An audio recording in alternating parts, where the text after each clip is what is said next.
show you how to activate your security system, Honeywell Lynx Touch. This time we're going to be doing the fire portion.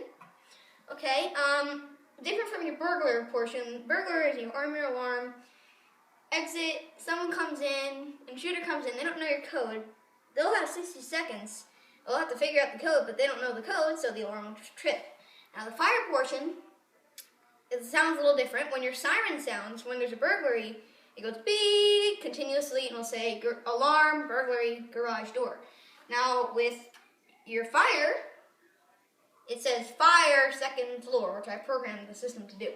So, enough with the burglar, now let's talk about the fire. Now fire, this is a Honeywell 5808W3 wireless smoke detector.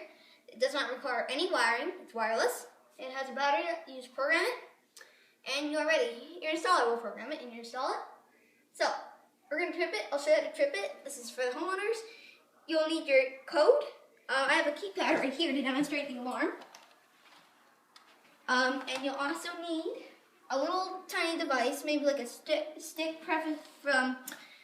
or a paper clip that you unfold. You want anything that'll fit this small little hole on the detector. Now you'll find something that'll fit the hole. I'll trip it. You'll hear our siren sound. You have this keypad going on. Our main siren sounds. I'll give it a few seconds. I'll turn it off. I want you to listen to the voice. So I'll give it a few seconds.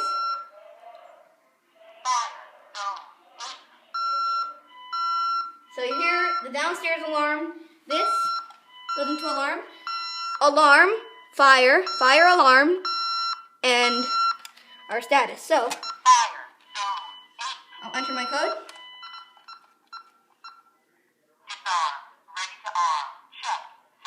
Check is you want to enter it again so it resets. And off. And that's how to test your smoke detector.